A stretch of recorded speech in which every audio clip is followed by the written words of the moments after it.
Y hay también un par de cosas que uno se queda pensando, ¿no? Porque en el medio de este contexto de pandemia nosotros votamos, en el medio de este contexto de pandemia nosotros fuimos a las urnas, tomamos decisiones de un lado para otro, no interesa, hemos tomado decisiones y hemos resuelto o hemos creído dar nuestra opinión, nuestros mensajes de acuerdo a según los que estudian la comunicación política, te dicen que son emociones, la expresión de un voto, pero son emociones locales en un contexto global. ¿Cómo se debe comunicar? ¿Se debe comunicar en un contexto global todo o lo local prima sobre lo global? Cuando hablo global, hablo de país.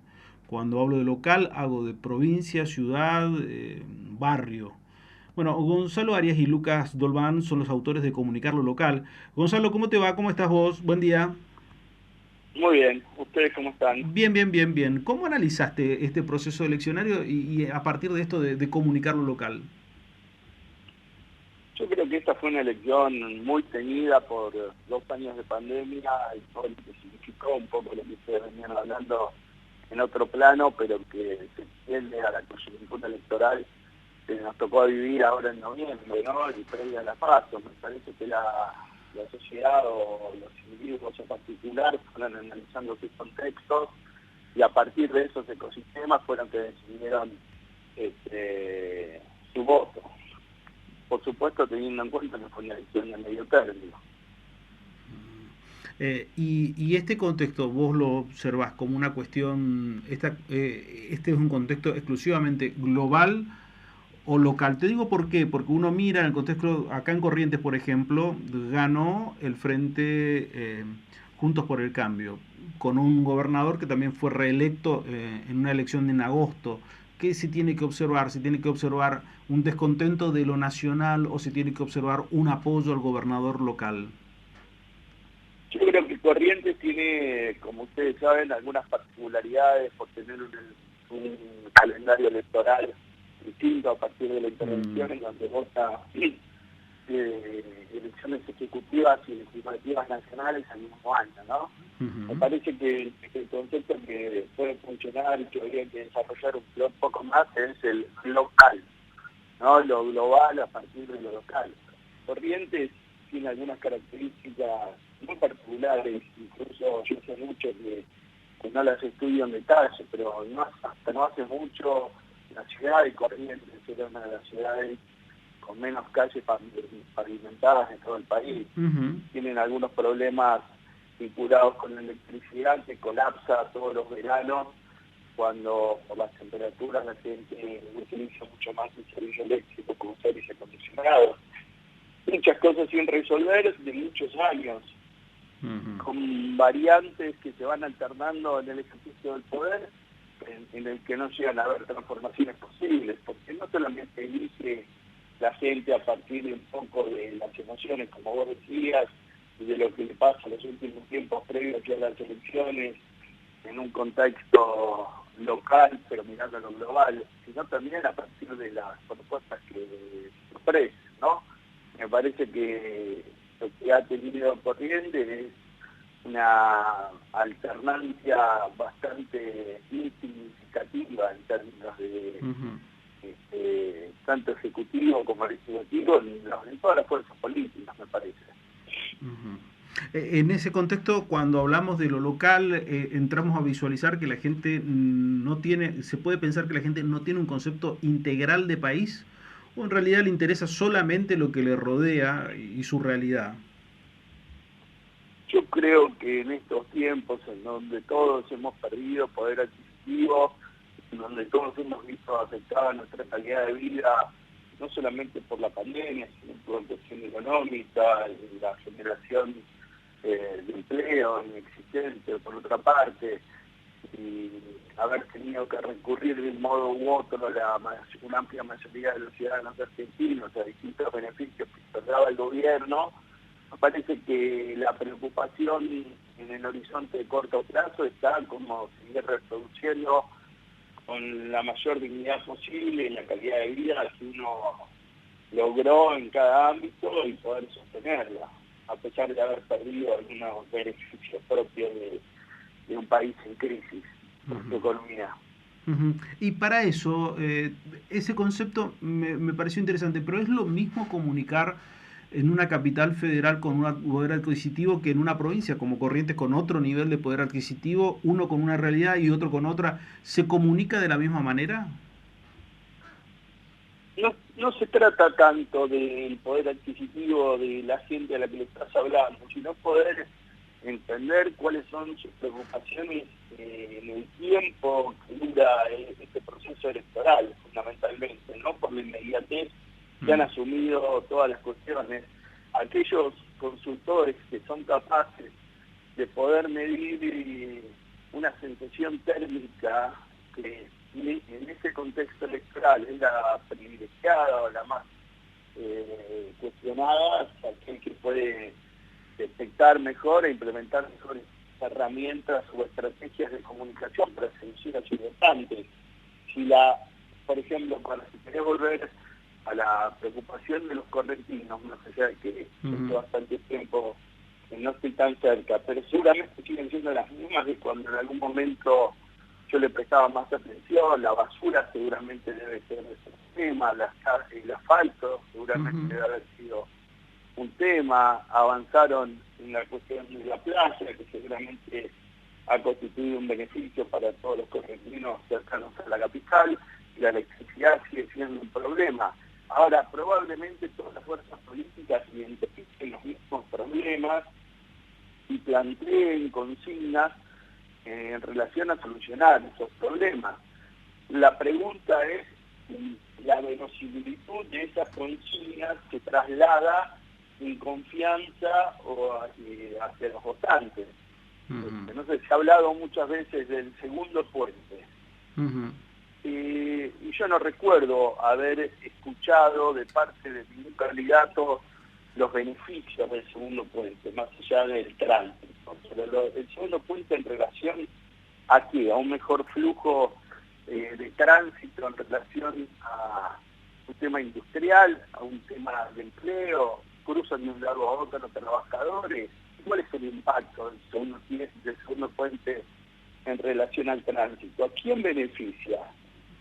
¿Quién lo pagaría? No sé, te lo pongo como un ejemplo, ¿no? Lo del segundo puente siempre me dio la sensación, la verdad que no sé si estuvo presente en esta campaña, me imagino que no, porque es un año de crisis en la Argentina como para una obra como esa, pero siempre me dio la sensación, cuando escuchaba hablar del segundo puente, estaba mal contextualizado, como que el correntino promedio, ¿qué entendía del segundo puente cuando se lo contaba un candidato político? ¿Entendía que eso tenía un impacto directo en su calidad de vida cotidiana? ¿O entendía mejor como un impacto directo en su vida cotidiana a trabajar sobre, en una época Corrientes se inundaba mucho, no sé si ahora está pero seguro que ese es un problema que tenía una inmediatez que me cambiaba la calidad de vida? El cordón cuneta fue un tema importante durante mucho tiempo, las veredas eran un tema importante durante mucho tiempo en Corrientes.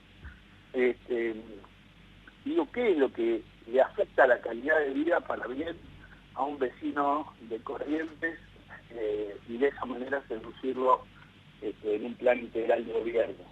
Lo particular de lo que me estás diciendo, y no te quería interrumpir, que quien planteó el segundo puente en esta oportunidad fue el gobernador del Chaco, Jorge Capitanich. Él habló de la posibilidad del segundo puente.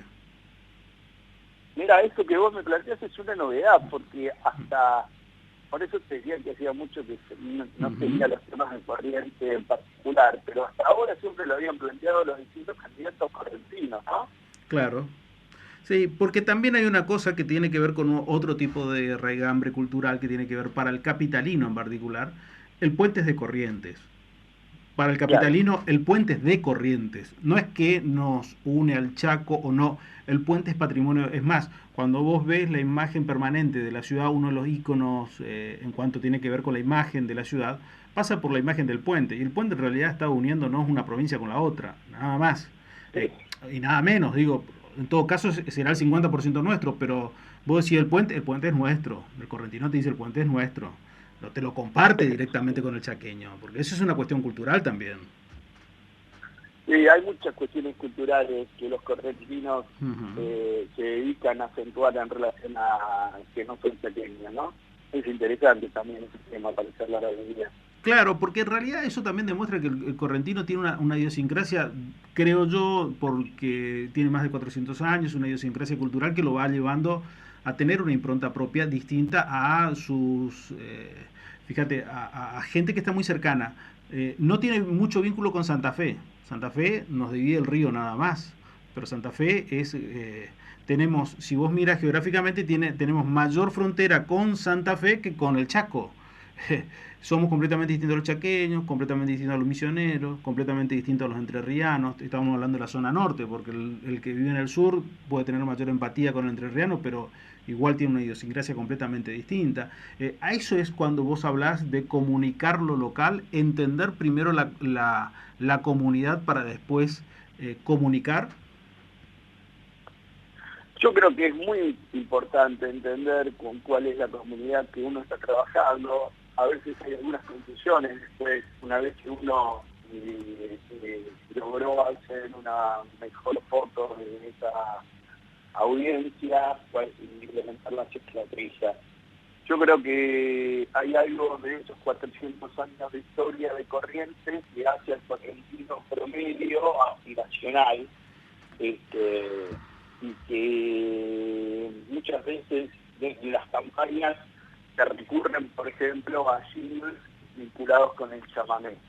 No estoy tan seguro de que el correntino en campaña quiera exclusivamente escuchar chamamé, por ejemplo, para llevárselo a un plano más electoral. Creo que un buen candidato podría trabajar sobre algún tema o alguna canción más popular,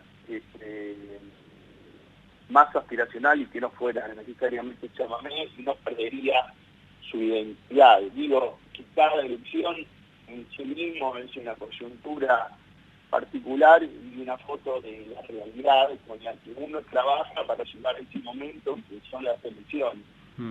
Lo que quiero decir es que una buena definición de la audiencia te lleva a pensar una buena cantidad de estrategias. Hay que tener cuidado en no caer en lo obvio. Por ejemplo, cuando uno lee una encuesta linealmente y le preguntas al argentino promedio cuáles son algunas de sus preocupaciones, siempre va a contestar la salud y la educación.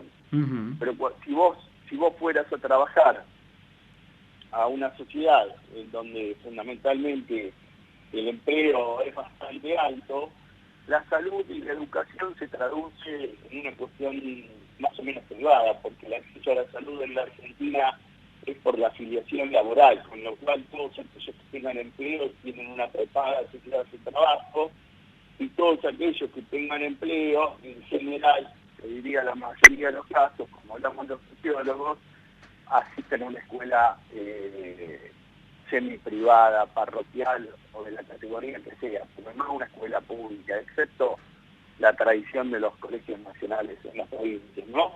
Entonces, digo, hay que tener cuidado a veces con esas herramientas que uno utiliza para leer una coyuntura electoral y armar una foto de la sociedad a la que le va a hablar, de no equivocar lo que la gente en realidad está diciendo, pero con lo que está pensando, digamos, ¿no? Porque también es una herramienta las encuestas. No siempre la opinión pública se expresa de manera, digamos, verídica. Digo, cuando uno le hace una pregunta a alguien, lo está sometiendo como una suerte de test, en donde el otro, de algún modo, tiene la necesidad natural de dirigirse en su respuesta. No significa que eso después lo movilice en otros aspectos, como es, por ejemplo, elegir a un candidato en una urna.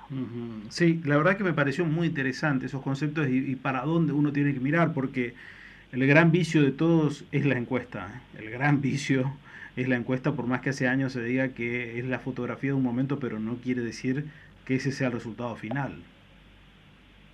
No, la encuesta es un instrumento más que hay que utilizar en una elección. No hay que dejarse llevar. A veces los dirigentes políticos se fanatizan con el tema de las encuestas y pierden de vista todo lo demás.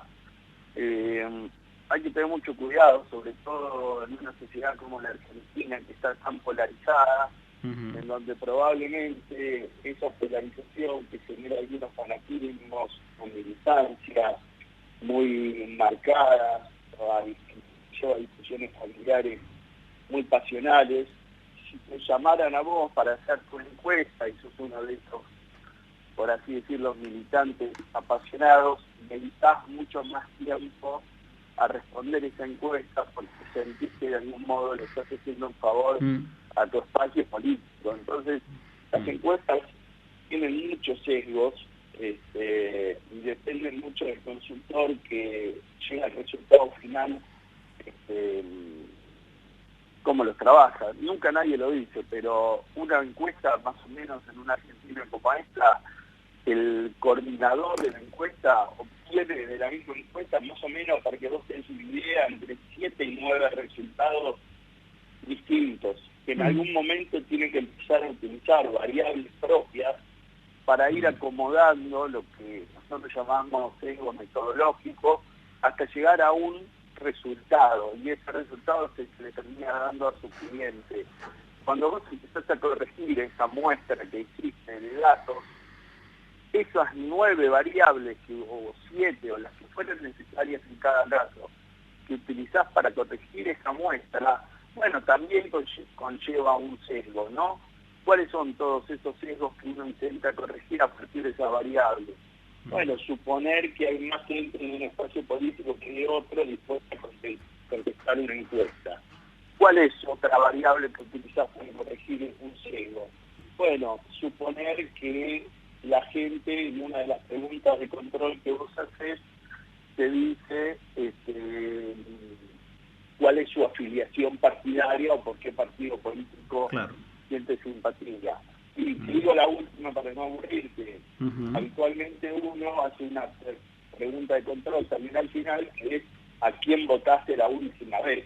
Lo que no significa que vayas a volver a votarlo. Entonces, a partir de ahí obtenés un resultado de esa encuesta. Hay que leerlas con cuidado. Son muy útiles, retratan un momento particular de una coyuntura, de una elección, pero hay que tener cuidado en no leerlas de manera lineal.